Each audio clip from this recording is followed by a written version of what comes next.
Okay, Bismillah, Alhamdulillah, wassalatu wassalamu ala Rasulillah wa ala alihi wa ashabihi ajma'in. Qala tabaraka wa ta'ala fi kitabihi al-kareem. بعد أن أقول أعوذ بالله من الشيطان الرجيم بسم الله الرحمن الرحيم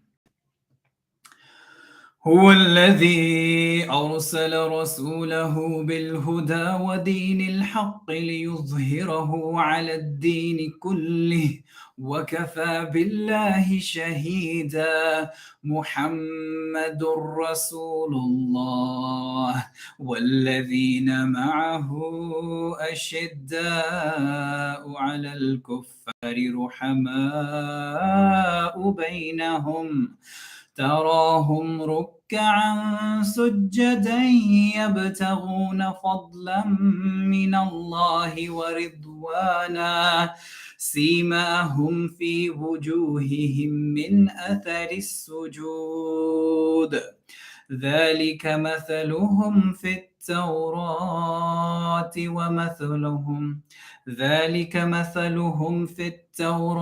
ومثلهم في الإنجيل كزرع أخرج شطأه فآزره فاستغلظ فاستوى على سوقه يعجب الزراع ليغيظ بهم الكفار وعد الله الذين آمنوا وعملوا الصالحات منهم مغفرة وأجرا عظيما صدق الله العظيم رب اشرح لي صدري ويسر لي أمري واحلل عقدة من لساني يفقهوا قولي اللهم انفعنا بما علمتنا وعلمنا ما ينفعنا وزدنا علما اللهم أرنا حقيقة الأشياء كما هي اللهم أرنا الحق حقا وارزقنا اتباعه وأرنا الباطل باطلا وارزقنا اجتنابه آمين يا رب العالمين.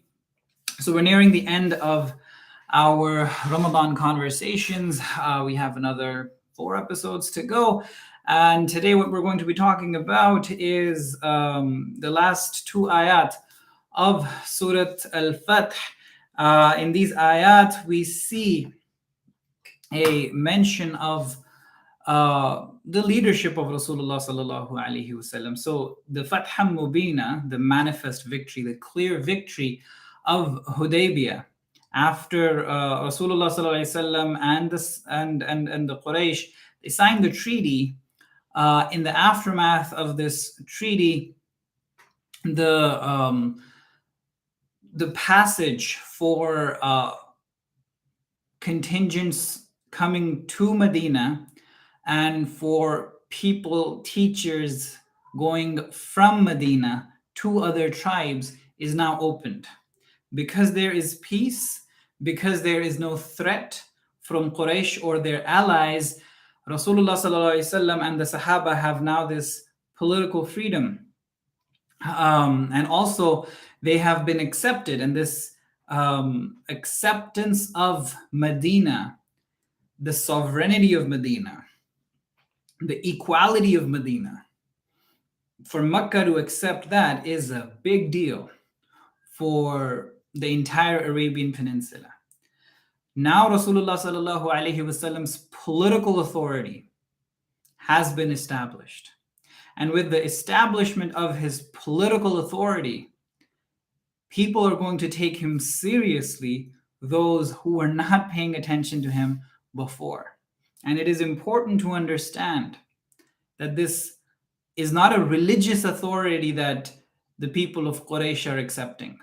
It is not a religious authority that the Arabian Peninsula is taking into consideration just yet. What they are taking into consideration, that they are politically equal in the very least to the Quraysh, to Makkah. That sets the pace for everything else that has to be said. That appeals, that gives rise to the question, okay, where is it that they came from? There is no tribal element to this political superiority or this political excellence that they have attained in a very short span of time. That curiosity automatically takes people to ask, what is it that you're about? Where is it that you came from? What is it that you're doing? So for Rasulullah sallallahu alaihi wasallam, as Rasul, as messenger, to get his religious message across, foremost establishes his political presence, what he has to offer, what he has to give in a very secular stage as we would understand it today. It wasn't what he had to offer. He was able to, sallallahu alaihi wasallam, bring people together, not of the same faith. And this is true in the Mithaq Medina, when Rasulullah sallallahu alaihi wasallam established himself in Medina. The treaties with the Jewish people, they did not accept him as messenger, but they accepted him politically. For the people in Mecca, at the time of Hudaybia, why is Hudaybia an open victory? Is because he is politically being acknowledged. And establishing himself in this regard speaks volumes of where he's coming from. And now people are willing to give him, to lend him an ear, to give him an audience, to hear what he has to say.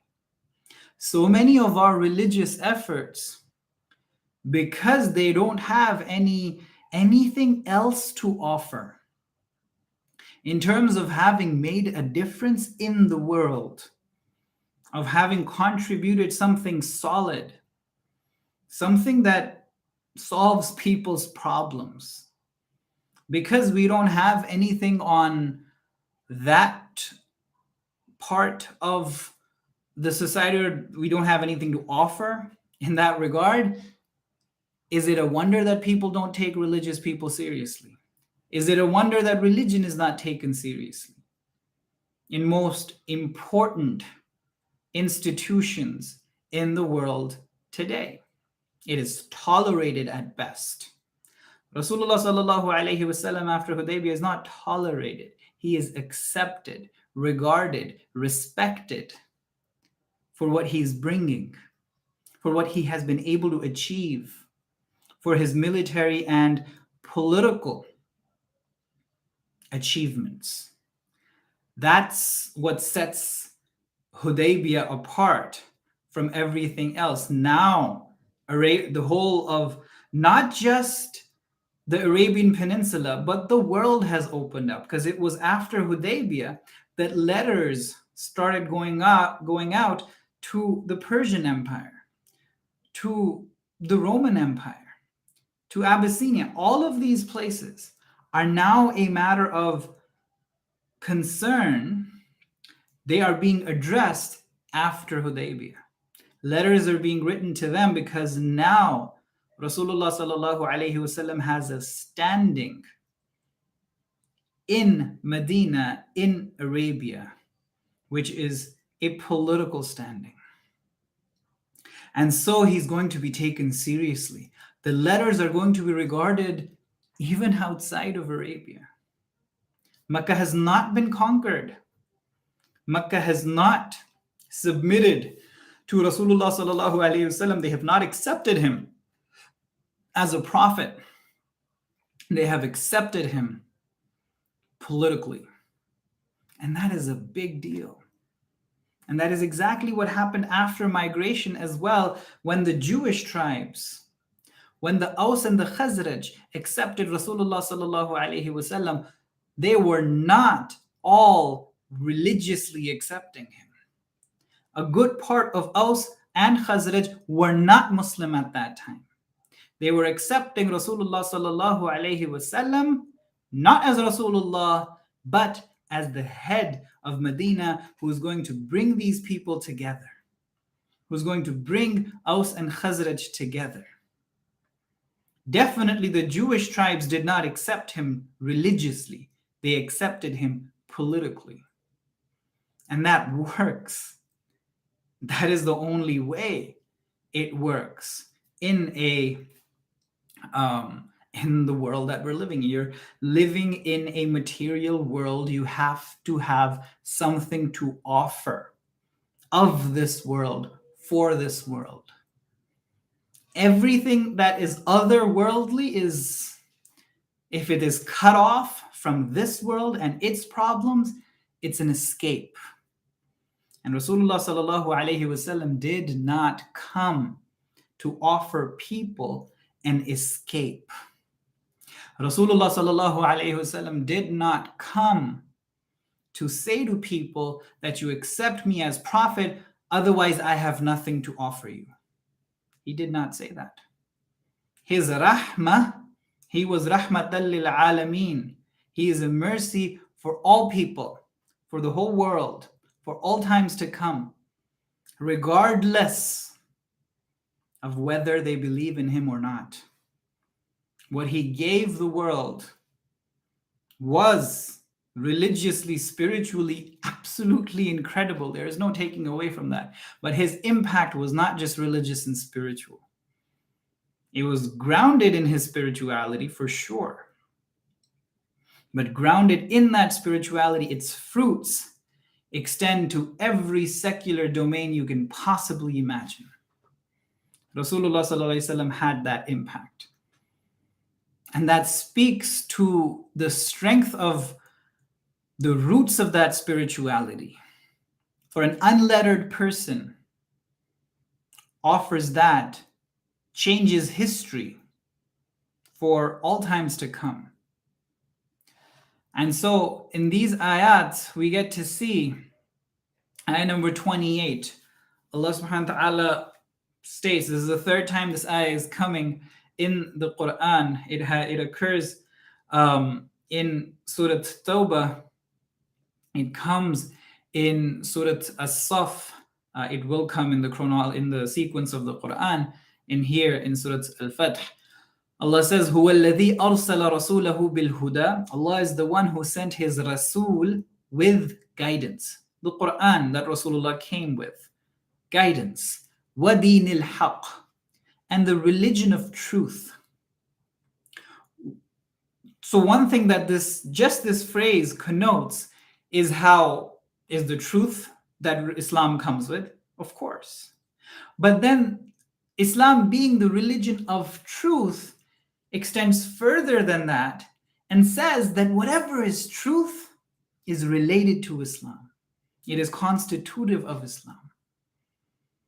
To be a religion of truth, it says that whatever truths I have to offer, and wherever else truths are experienced, found, discovered, they are related. It is a family of truths. It's one body of truths. Islam acknowledges where Rasulullah sallallahu alaihi wasallam says, "Kalimatul haqq," a word of truth. Kalimatul haqq, the word of truth, is the treasure of the believer. Huwa ahaqqu biha dallatul mu'min. It's the treasure of the believers, lost treasure of the believer. Huwa ahaqqu biha haythu wajadaha. He has a greater right to it wherever he finds it. Wherever he finds it. You find it in the Bible. You find it in other scriptures. You find it in the ayat of the material world around you. In physics, in biology, in psychology, they're your truths. This is that deen, that way of life, that way of living, a conduct that is directly related with truth. An experience of truth, learning truth for a Muslim means that it will impact his deen. It will impact his conduct. And what does it mean for truth to impact conduct? It impacts your iman, it impacts your belief about the world, about Allah, about yourself, about what you're supposed to do, putting all of this together. It is truth which has a practical bearing, not truth that you just assert in somebody's face and put them down. It is truth that when you experience that in somebody, anybody, wherever, you submit, you relate, you establish relationships across the board, across different understandings, across religions, across disciplines. وَدِينِ الْحَقِّ, to be a religion of truth, to be claiming to be a part of a religion of truth, puts a lot of burden. It's a lot of responsibility. It asks an attitude of humility. It asks of us to present ourselves before people, not to put people down, but to be open and humble. And if we have something to offer, we're confident in whatever it is that we have to offer.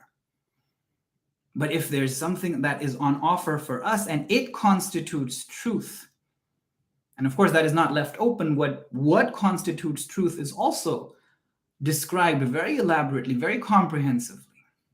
Whatever constitutes an ayah, a sign for in the material world, in the realm of knowledge. وَدِينِ الْحَقِّ لِيُظْهِرَهُ عَلَى الدِّينِ كُلِّهِ, so that this deen, this way of life, this conduct which is that intricately tied with truth, that prevails. Not whims, not people's drivenness for power, not particular clans, not particular ethnicities, not ethnic superiorities, not racial superiorities. Because if truth is not determining conduct of human beings, then one of these other elements is one particular person's desire for power, pleasure, or what have you. Those are very dangerous alternatives. Yes, when truth is accepted, really, truly, honestly, then that's a whole different level. For that to prevail, وَكَفَى بِاللَّهِ شَهِيدًا, and Allah suffices as a witness. We're going to talk about this in probably our last or second last Ramadan conversation as to what this entails. Muhammadur Rasulullah. Muhammad is the Rasul of Allah. وَالَّذِينَ مَعَهُ, and those with him, أَشِدَّاءُ عَلَى الْكُفَّارِ, they're very strong against those who refuse to believe in them. Those who stand in opposition to truth, those who refuse to accept. There is no blanket tolerance for intolerance, for injustices in whatever, this is so nice, it's okay, you can do whatever you want to, kill the hell out of people. No, that's not how it works. And this strength, this ashidda, it is a strictness in their character, in their attitude, but it is also a strength that they have acquired, hard-earned strength. Medina is strong at this point. Rasulullah sallallahu alaihi wasallam has a political strength. He has a political strength to negotiate, to come to terms, to establish pacts and treaties as equals. Ashiddau ala al-kuffar. Ruhama'u baynahum, and compassionate among themselves. So when Abu Sufyan breaks the treaty, when one of the allies of the Quraysh attacks one of the allies of Medina, of Rasulullah sallallahu alaihi wasallam, that is not going to be ignored. And it's okay, you can let it go. No. We're going to take action. That's what we agreed upon. We're not going to turn the other cheek here. We're going to make sure that your cheek doesn't do this again. Ruhama'u baynahum. But as far as between themselves is concerned, there is a compassion. And there is this forgiveness. There is an acceptance, there is an accommodation. تَرَاهُمْ رُكَّعًا سُجَّدًا. You will see them bow and prostrate.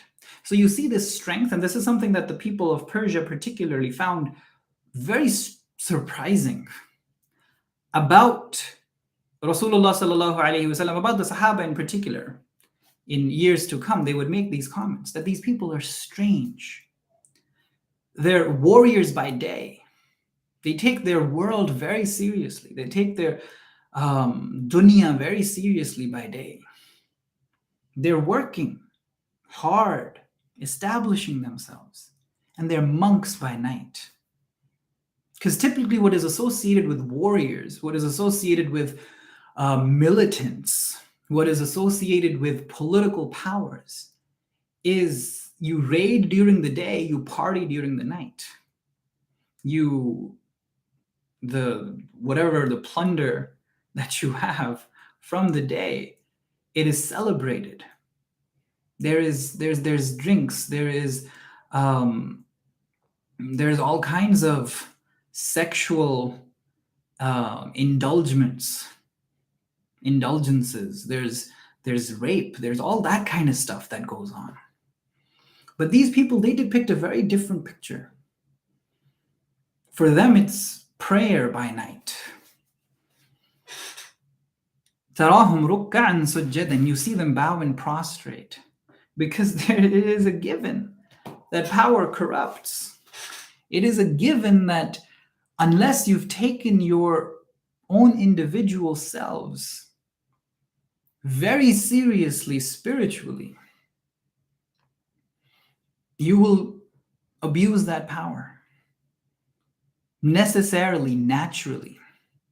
It'll get to you. Power almost always leads to corruption. Unless there is a very deliberate, very considerate effort to reform one's own self.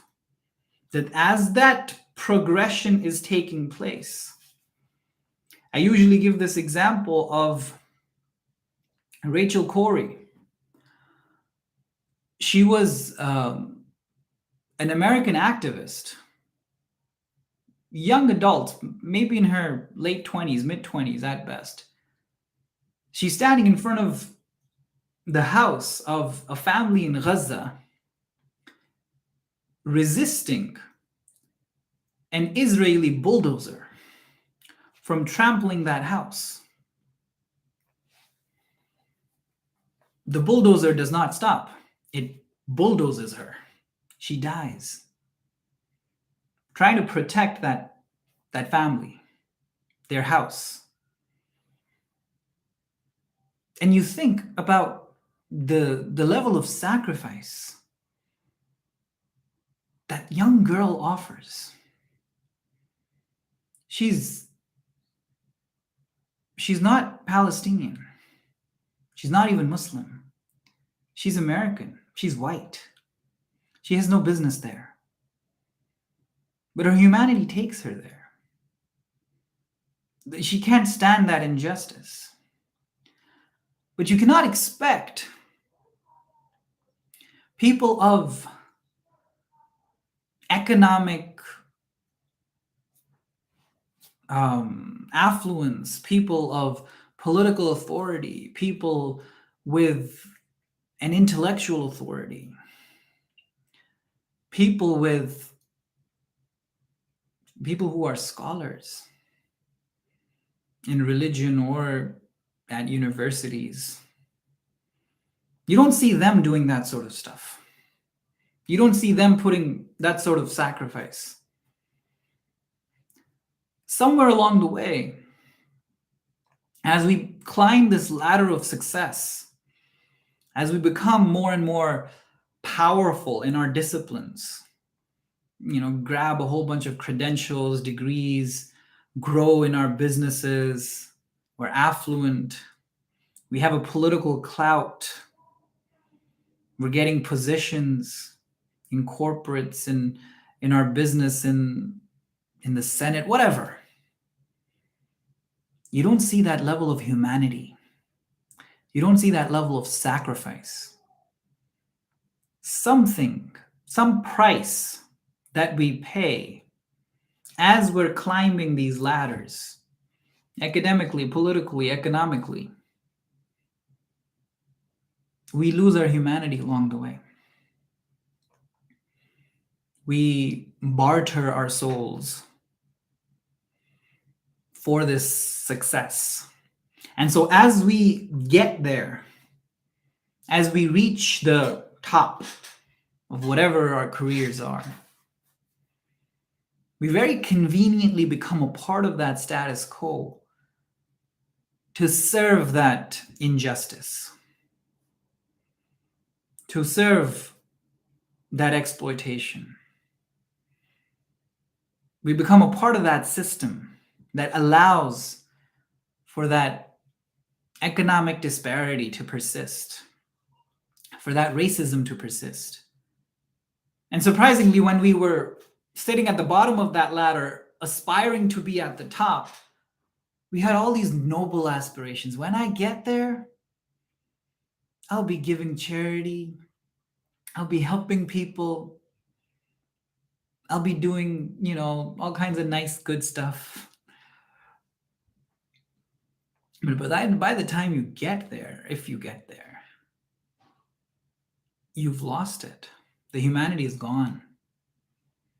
The morals are the morals that ensure that injustice, that status quo is sustained.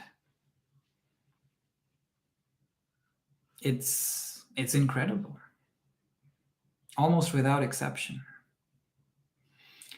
In this particular unique example of Muhammadur Rasulullah walladhina ma'ahu, we see that strength, that power, but we also see that how they were able to maintain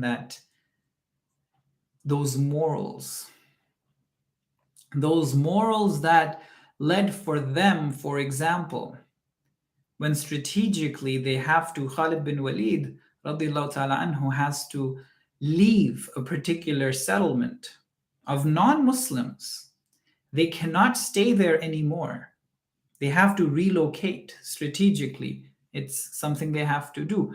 They return the tax that they've taken from those people, because that tax was taken so that they could offer services, protection, leadership to those people. They returned that tax. This wasn't plunder. This wasn't loot.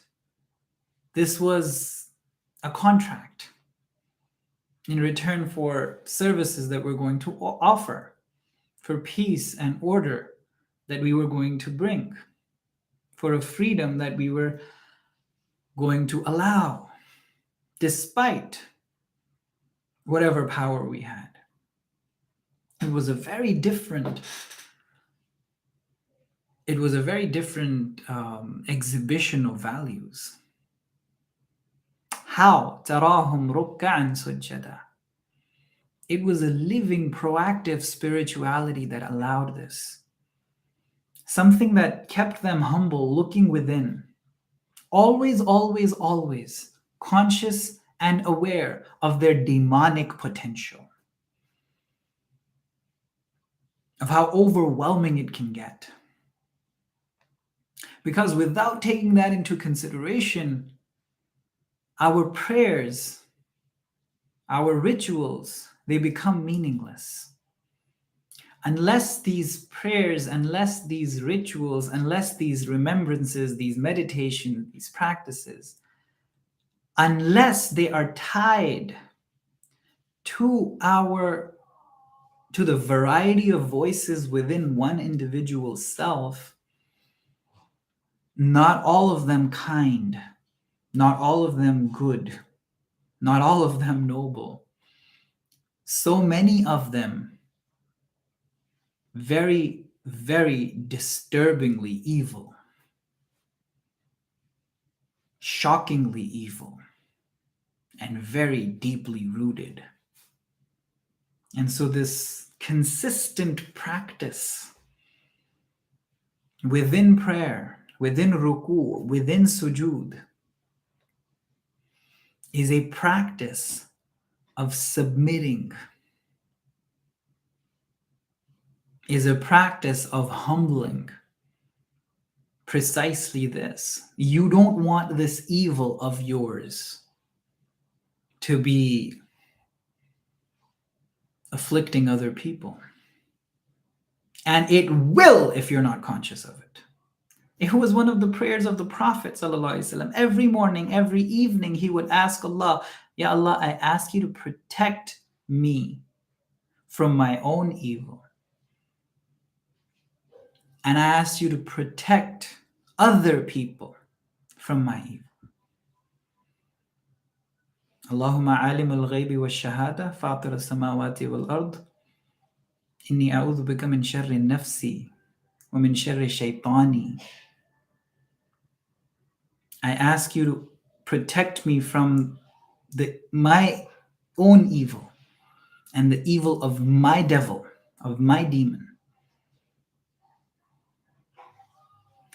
يَبْتَغُونَ فَضْلًا مِّنَ اللَّهِ وَرِضْوَانًا. They are seeking the gifts and pleasure of Allah. سِيمَاهُمْ فِي وُجُوهِهِمْ مِنْ أَثَرِ السُّجُودِ. Their marks on their faces are the traces of prostration. It shows in their personality. Their spirituality is visible. You can see it. ذَلِكَ مَثَلُهُمْ فِي التَّوْرَاتِ. This is their description. This is in the Torah. وَمَثَلُهُمْ فِي الْإِنْجِيلِ. And in the Gospel. This is a continued tradition. كَزَرْعٍ أَخْرَجَ شَطْأَهُ. Like a plant that produces its offshoots. فَآزَرَهُ. Then strengthens. Rasulullah is the gardener, and this is the garden that he's produced. These are the plants, these are the seeds that he sowed, that he had to nurture very carefully, very closely, because they couldn't stand on their own at some point. But now, the gardener can watch from a distance as to the fruits of his labor. فَاسْتَغْلَظَ. So they grow firm. فَاسْتَوَى عَلَى سُوقِهِ. And stand firmly on their stalks. يُعْجِبُ الزُّرَّاعَ. It amazes the sowers with delight. This, the seed I planted, the plant I watered, it's something that had to be propped up, held. Weeds had to be taken out. All of that stuff had to be done. I had to make sure it doesn't get attacked. I had to make sure that all the different weathers that they have to weather do not damage them. That my garden survives all kinds of storms, all kinds of heat. Now the gardener is delighted. لِيَغِيظَ بِهِمُ الْكُفَّارِ. But not everyone's going to be happy with the growth of this garden. There's going to be haters who don't like that this garden has grown, that it's strong, that all of its offshoots, all of its fruits. No, they're going to be angry. وَعَدَ اللَّهُ الَّذِينَ آمَنُوا وَعَمِلُوا الصَّالِحَاتِ مِنْهُمْ. Allah has promised those of them who believe and perform righteously مَغْفِرَةً وَأَجْرًا عَظِيمًا. Forgiveness and a great reward. وَآخِرُ دَعْوَانَا الْحَمْدُ لِلَّهِ رَبِّ